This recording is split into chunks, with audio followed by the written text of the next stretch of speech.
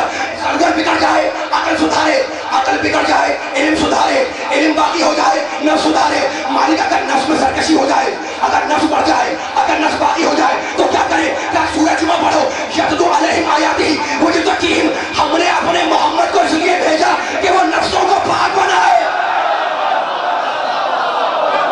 سلامت رہے, مولا آباد رکھے, مولا آباد رکھے. پیچھے والے بھی سارے مل کے آ جائے. ہم نے اپنے پیارے محمد کو اس لیے بھیجا, جو نبی کا ماننے والا ہے وہ خاموش نہ بیٹھے گا. ہم نے محمد کو اس لیے بھیجا کہ وہ نفسوں کو پاک بنائے. تو یہی تو پیغام تھا نبی والوں آپ کے ذریعے سارے عالم کو, کہ آ جاؤ محمد کے سایہ رحمت میں.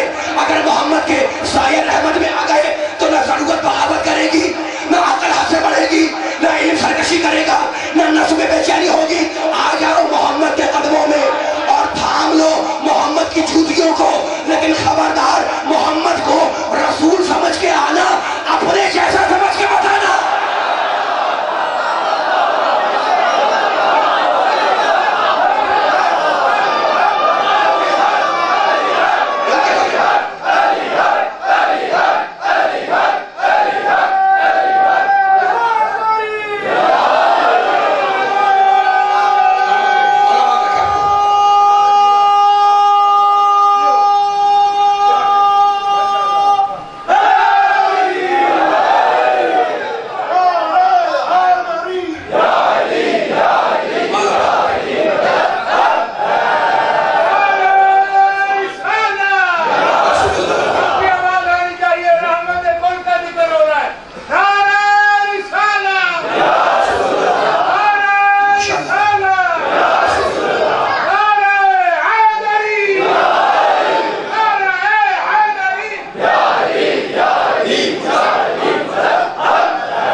اسلام کہتا ہے گھبراؤ نہیں.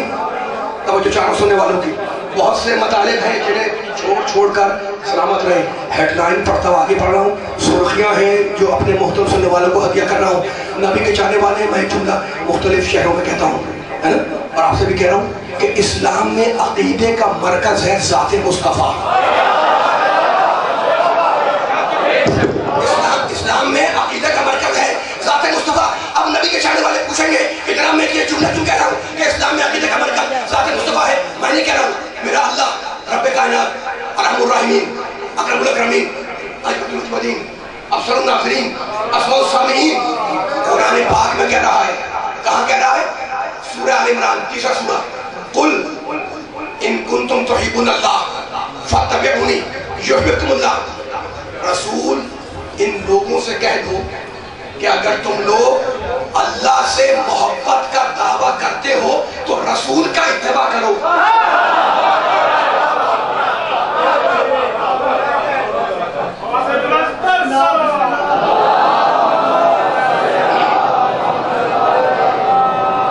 اس نے بھی بلند سروات پڑھے محمد علیہ وسلم.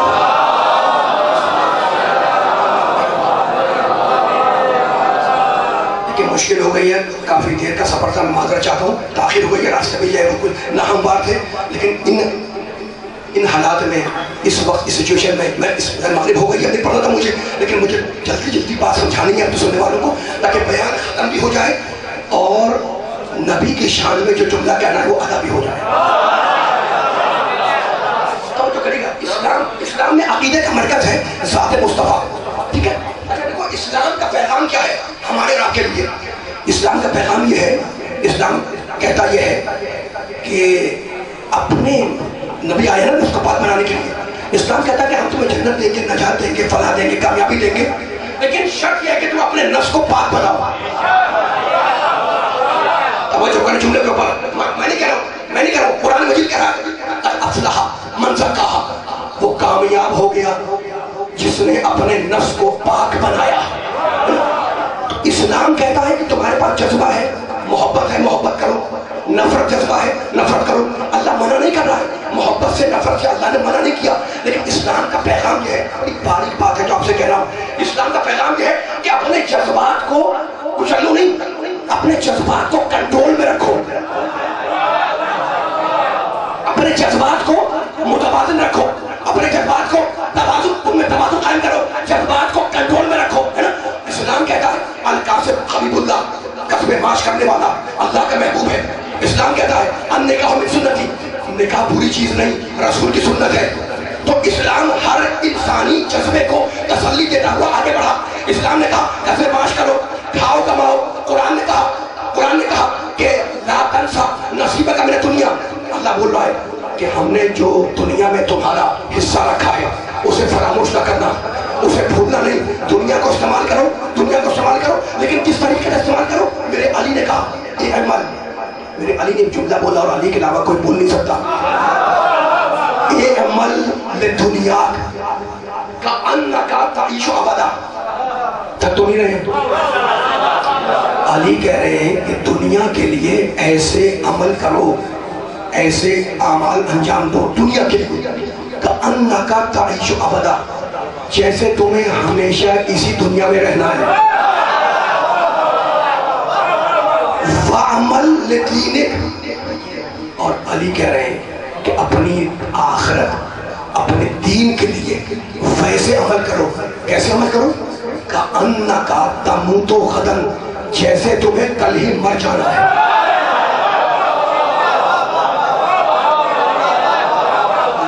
اللہ اکبر. کیا کمال کا جملہ ہے. میرے علی کے علاوہ یہ جملہ کوئی بول نہیں سکتا, ہے نا. علی نے کیا کہا, دنیا کے لیے ایسے عمل کرو جیسے کہ ہمیشہ رہو گے, ابدالآباد رہو گے. دین کے لیے ایسے عمل کرو جیسے تمہیں کل ہی مر جانا ہے. علی والوں, علی کے علاوہ جو جملہ کوئی بول نہیں سکتا, اس لیے کہ یہ جملہ وہی بول سکتا ہے جس کی دونوں ہتھیلیوں پر دنیا اور آخرت ہو. آجائے مل کے آجائے, سارے آجائے, ہے نا. اسلام کا پیغام یہ ہے, میں آپ کو پیغام دینے آیا ہوں اسلام کا, میرے لیے بھی آپ کے لیے بھی, کہ اپنے جذبوں میں توازن قائم کرو, جذبوں کو کنٹرول میں رکھو, جذبوں کو قابو میں رکھو, جذبوں کو کنٹرول میں رکھو, جذبوں کو متوازن رکھو, جذبوں کو بیلنس رکھو, ہے نا. اس لیے کہ اسلام کہتا ہے کہ ہم تمہارے جذبوں کو کچلنے کا حکم نہیں دے رہے, جذبوں کو کنٹرول میں رکھو. اور کنٹرول میں رکھنے کا اسلام نے فارمولہ یہ دیا کہ کچھ کو قریب کرو, کچھ کو دور کرو. ماشاءاللہ ماشاءاللہ ماشاءاللہ. اسلام ایک ایسا جملہ کہہ رہا ہوں, آپ کی سماعت میرا ساتھ دے جائے آخری آدمی تک. اسلام کہتا ہے کہ جذبوں کو کنٹرول میں کرنے کا طریقہ یہ ہے کہ کچھ کو قریب کرو, کچھ کو دور کرو, کچھ کو نزدیک کرو, کچھ کو ڈھکیل دو. لفظوں کو بدل دو, کچھ سے محبت کرو, کچھ سے نفرت کرو. ساری کائنات کا نظام, ساری کائنات کا نظام سننا علی والوں, نبی والوں, ساری کائنات کا نظام, بڑی بیداری سے تم سن رہے, ساری کائنات کا نظام ان دو جملوں پہ چل رہا ہے. یہ دو لفظ ہیں جن پر پوری کائنات کا نظام چل رہا ہے. وہ دو لفظ کون سے ہیں کہ جس سے محبت کرنی ہے اس سے محبت کرو, جس سے نفرت کرنی ہے اس سے نفرت کرو. محبت یعنی جذب یعنی کھینچو, نفرت یعنی دفع یعنی ڈھکیلو. تو دو لفظ ہیں, کھینچو اور ڈھکیلو. میں مثال دے دوں, یہ سورج جو ہے, یہ سورج آپ دیکھتے ہیں یہ اپنے پورے نظام شمسی کے ساتھ چلا جا رہا ہے, نا. سورج بھی ہے اور سارے سیارے اس کے ساتھ جا رہے ہیں. زمین ہے, عطارد ہے, مشتری ہے, زحل ہے, زہرہ ہے, نا. یہ سارے سیارے سورج کے ساتھ چلے جا رہے ہیں. اگر یہ سورج پوری محبت کرے, سب کو کھینچ لے, تو سارے ٹکرا کر تباہ ہو جائے. اللہ اکبر, اللہ اکبر. اگر یہ سورج سارے سیاروں کو کھینچ لے تو سارے ٹکرا کر تباہ ہو جائے. زمین ادھر جائے, زحل ادھر جائے, مشتری ادھر جائے, مریخ ادھر جائے, زہرہ ادھر جائے, ہے نا, مشتری ادھر جائے. اگر سب کو کھینچ لے تو سب ٹکرا کے تباہ ہو جائے. سارے فضاؤں میں گم ہو جائے. تو آپ نے دیکھا کہ اللہ نے محبت کو بھی حد میں رکھا, نفرت کو بھی حد میں رکھا.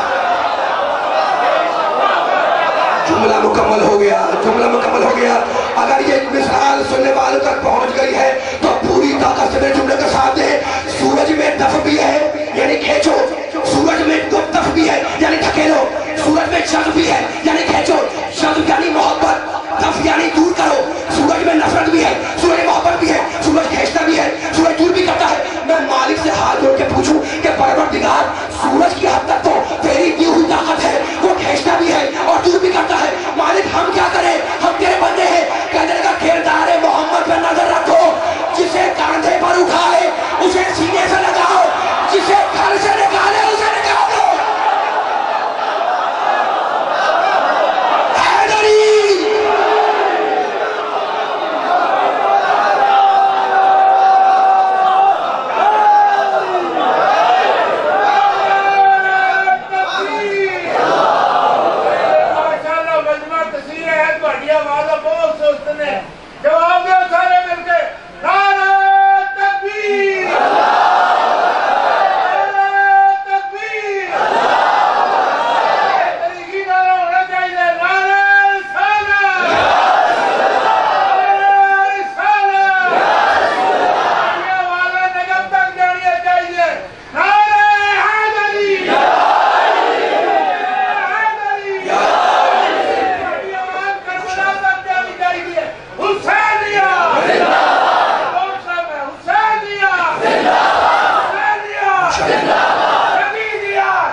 معیار کون ہے؟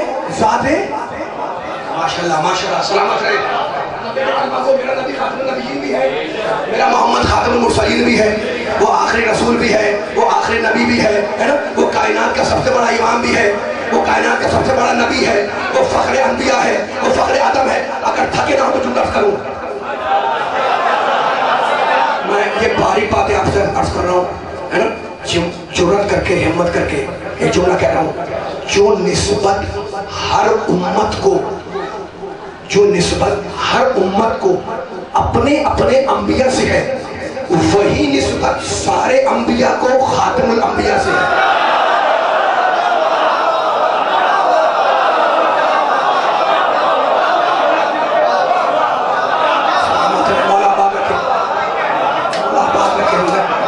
نبی کے چاہنے والے نہ بیٹھے ہوتے تو جملہ نہیں کہتا میں, لیکن میں کہوں گا, مرتے دم تک کہوں گا. جو نسبت جلدی سونے وقت گزر چکا ہے مجھے مسائل پڑھنے.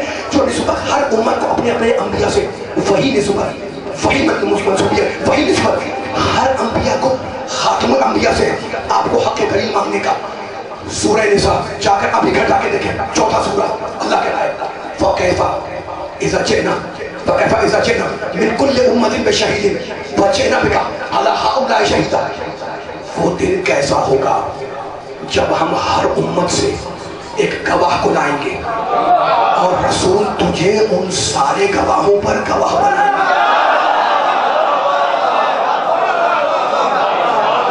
بہت جلدی بیان ختم کر رہا ہوں, مسائل پہ بھی آنا ہے.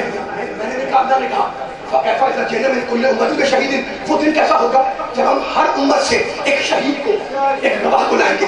وَجِئْنَا بِكَ عَلَىٰ هَؤُلَاءِ شَهِيدًا. اور اللہ رسول سے کہہ رہا ہے, رسول تمہیں ان سارے گواہوں پر گواہ بنائیں گے. سورہ نساء 4 سورہ, اور اب سورہ نحل 16 سورہ. جا کے آئے چیک کریں. وَيَوْمَ نَبْعَثُ فِي كُلِّ أُمَّةٍ شَهِيدًا عَلَيْهِمْ مِنْ أَنفُسِهِمْ وَجِئْنَا بِكَ شَهِيدًا عَلَىٰ هَؤُلَاءِ. بس بیان ختم ہو رہا ہے.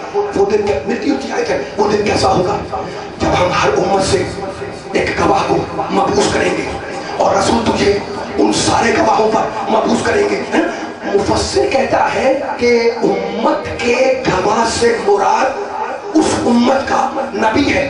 میں نہیں بول رہا ہوں, مفسر کہہ رہے ہیں کہ جو اللہ کہہ رہا ہے کہ ہم ہر امت سے ایک گواہ کو لائیں گے, تو مفسر نے لکھا اور بڑا مسئلہ حل کر دیا کہ ہر امت کے گواہ سے مراد اس امت کا نبی ہے. تو اب ترجمہ کیا ہوگا, ہم ہر امت سے اس کے نبی کو گواہ بنائیں گے اور رسول تجھے ان سارے انبیاء پر گواہ بنا کر لائیں گے۔ لفظ شہید کے معنی یہ ہے گواہ کے، لیکن لفظ شہید کی طاقت یہ ہے، سورہ نور میں دیکھیں، لفظ شہید اس گواہ کو کہتے ہیں جو واقعے کو اپنی آنکھوں سے دیکھ کے گواہی دے۔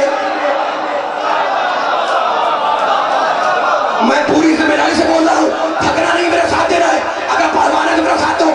شہید اس گواہ کو کہتے ہیں جو واقعے کو اپنی آنکھوں سے دیکھ کے گواہی دے۔ اللہ نے کیا کہا؟ ہم ہر نبی کو اس کی امت کا شہید بنائیں گے اور محمد تجھے ان سارے گواہوں پر شہید بنائیں گے۔ تو پھر ماننا پڑے گا کہ آدم آئے محمد دیکھ رہا تھا، بولو علی والو، نوح آئے محمد دیکھ رہا تھا، ابراہیم آئے محمد دیکھ رہا تھا۔ نعرے لگانے آخر میں، لیکن خاموش بیٹھیں گے تو پڑھ نہیں پاؤں گا میں۔ موسیٰ آئے محمد دیکھ رہا تھا، عیسیٰ آئے محمد دیکھ رہا تھا۔ ضرورت ہے نا کہ میرا محمد سارے انبیاء سے پہلے ہو، اس لیے آیت کہہ رہی ہے کہ ہم محمد کو سارے انبیاء پر گواہ بنائیں گے۔ اسی لیے میرے نبی نے کہا کنت نبیا وآدم بین الماء والطین، میں اس وقت بھی نبی تھا کہ ابھی آدم کا پتلا آب و گل کے درمیان تھا۔ تو ضرورت ہے علی والوں، نبی والوں، کہ میرا محمد سارے انبیاء سے پہلے ہو، تاکہ جتنے بھی آئے وہ محمد کے زیر نظر رہے۔ آدم محمد کے زیر نظر، نوح محمد کے زیر نظر، ابراہیم محمد کے زیر نظر، موسیٰ محمد کے زیر نظر، عیسیٰ محمد کے زیر نظر۔ کیوں؟ اس لیے وہ ہے محمد شہید۔ ہر نبی اپنی امت پہ شہید، میرا محمد سارے انبیاء پر شہید۔ تو شہید وہ ہے جو آنکھوں سے دیکھ کے گواہی دے۔ تو ماننا پڑے گا کہ دنیا میں آنے سے پہلے میرا محمد دنیا میں تھا۔ مجھے یہ بتاؤ کہ کیا محمد نگاہوں کے سامنے تھا؟ سامنے نہیں تھا۔ جو نگاہوں کے سامنے نہ ہو اسے کہتے ہیں غائب۔ بس یہی تو فرق ہے ہم میں اور دوسروں میں، کہ پہلے محمد کی ہیبت کو سارے مسلمان مانتے ہیں اور آخری محمد کی ہیبت ہمارے علاوہ کوئی نہیں مانتا۔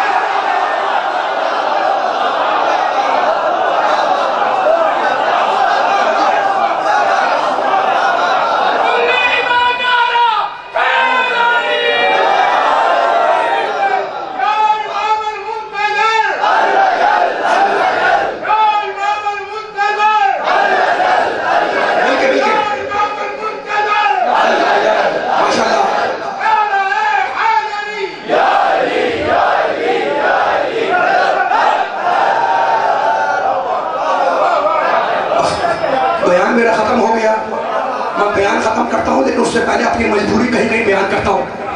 آپ تھکے تو نہیں ہیں؟ میں اپنی مجبوری بیان کر رہا ہوں، آپ سے اجازت لے رہا ہوں۔ میں وقت گزر چکا ہے، بڑے بیداری صاحب نے سنا۔ میری مجبوری یہ ہے کہ میں اگر سورہ یونس پڑھوں اس میں ذکر علی، میں سورہ حمد پڑھوں اس میں ذکر علی، میں سورہ بقرہ پڑھوں اس میں ذکر علی۔ دنیا ہم پر اعتراض کرتی ہے کہ یہ علی والے عجیب ہیں کہ جب بھی علی کا ذکر کرتے ہیں تو ہمیشہ علی کو بلند دکھاتے ہیں، اونچا دکھاتے ہیں، ہے نا؟ کہنے کہ انسان ہے علی، تو انسان ہے تو اونچا بھی ہوگا، وہ نیچا بھی ہوگا۔ یہ کیا کہ جب بھی علی کا ذکر کیا ہمیشہ اسے اونچا دکھایا، اوپر پر دکھایا، بلند دکھایا۔ تو آج میں ممبر سے کہہ رہا ہوں علی والوں سے کہ میرا علی اونچا بھی ہے، میرا علی نیچا بھی ہے۔ اگر اونچا ہو تو گوش محمد کا سوار بن جائے، اور اگر نیچا ہو تو پائے بسم اللہ کے نیچے آ جائے۔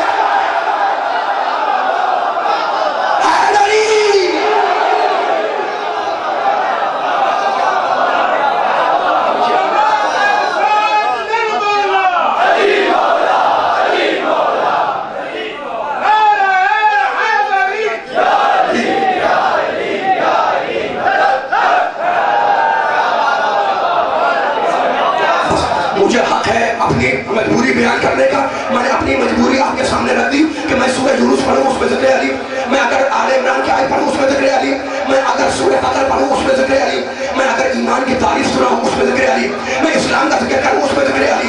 یعنی آدم کے علم میں علی، نوح کے شکر میں علی، ابراہیم کی خدمت میں علی، موسیٰ کی ہیبت میں علی، عیسیٰ کے زہد میں علی، یوسف کے جمال میں علی، محمد کے کمال میں علی، فاطمہ کا شوہر علی، حسنین کا بابا علی، فاتح بدر علی، فاتح احد علی، فاتح خندق علی، فاتح صفین علی، فاتح نہروان علی، فاتح جمل علی، قرآن کے 30 پاروں میں علی، سورہ آل عمران میں علی، سورہ نساء میں علی، سورہ مائدہ میں علی، سورہ انعام میں علی، سورہ اعراف میں علی، سورہ کوثر میں علی، آیہ بدر میں علی، آیہ ولایت میں علی، زمین پہ علی، عرش پہ علی، فرش پہ علی، قبر میں علی، ساقی کوثر علی، ساقی کوثر علی، حوض کوثر پہ علی، مجلس میں علی، محرم میں علی،